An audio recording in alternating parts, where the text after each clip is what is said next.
One of the most important things that you can do as you start to elevate your customer experience is to map out your customer journey. So mapping out your customer journey directly ties into your customer experience because it really helps you to understand how you are connecting with your customer in each stage of their journey, or little call out moment here, how you might not be connecting with them and where there's room for improvement. So the first stage of your customer journey is your pre-customer stage.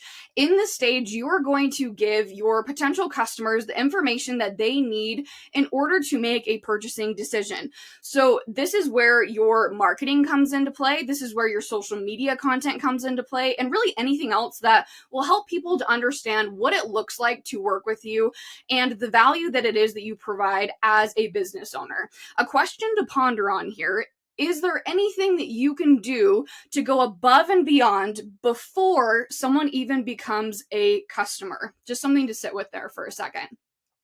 Now, the next stage of your customer journey is onboarding. This is what happens as soon as the viewer becomes a customer. This is their first introduction into your offer or service. Then you have check-in, which is exactly as it sounds. It's a checkup when the customer is about partway through the offer to make sure that everything is going well, that their expectations are being met, along with any adjustments that might need to be made to improve the overall experience inside of the offer.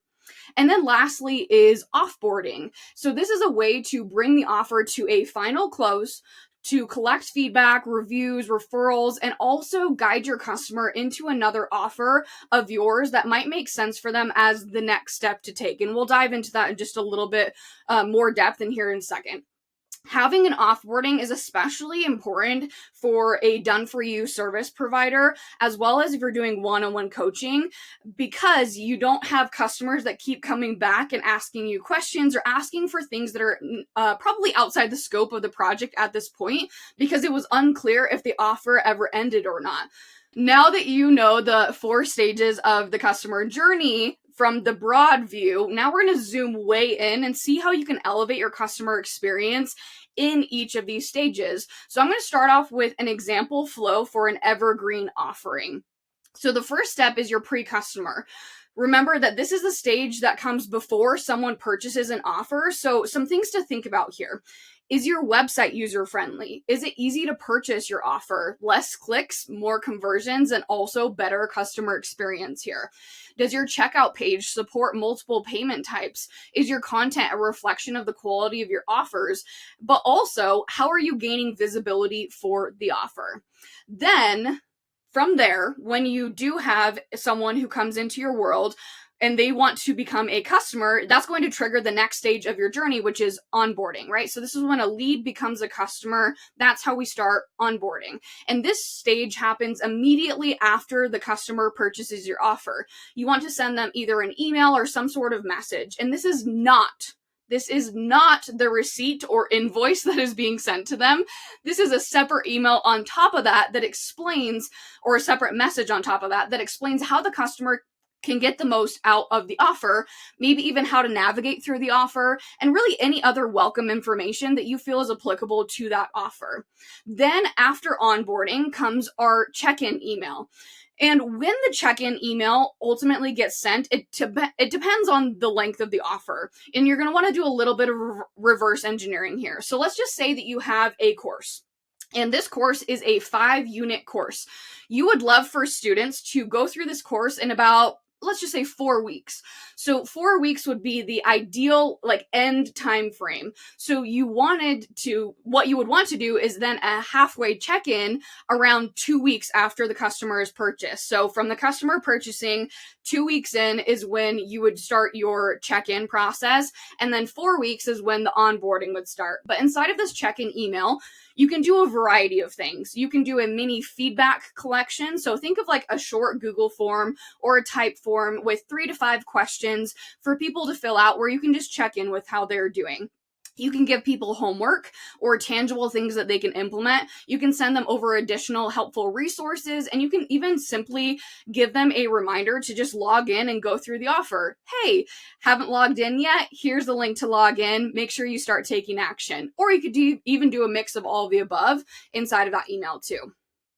Then the last step in this journey is offboarding. So going back to the example that I just shared about the course on the prior slide, if your ideal time frame for a customer to go through the course is 4 weeks, then the offboarding sequence would begin 4 weeks after the customer purchases. Now, the goal of this first offboarding email is to collect feedback, aka testimonials, reviews, whatever, they're all the same term, whatever you want to call them. And also, though, to guide the customer into another offer. So an example of what this would look like inside of an email, you would have, a feedback form where they can leave a review, a testimonial, but then also inside of that email, you could say, this course covers XYZ, but you might be wondering about XYZ. And if that's the case, here's another offer that I would recommend that you dive into.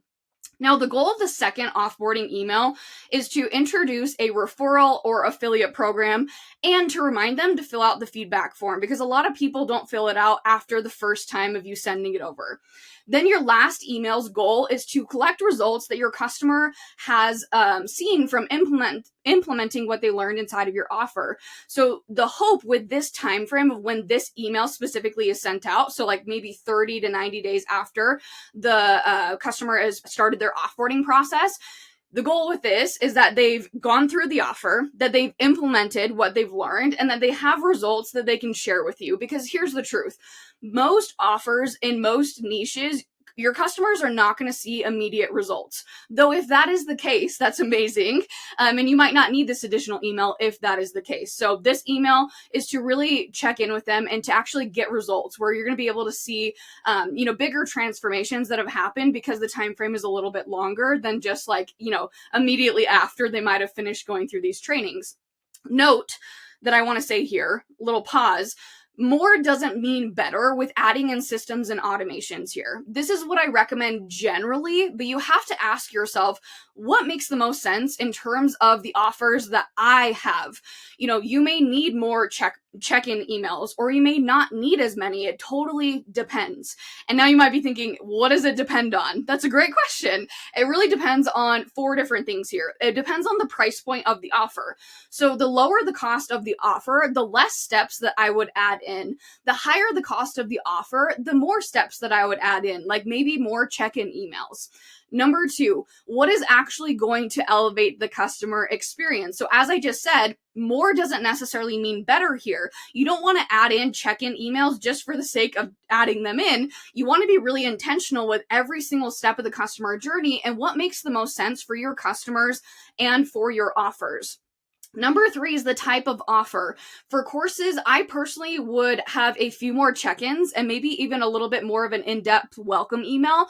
Whereas if I'm selling an ebook, I'm probably not going to even have a check-in email. It might just be a welcome email and then an offboarding email.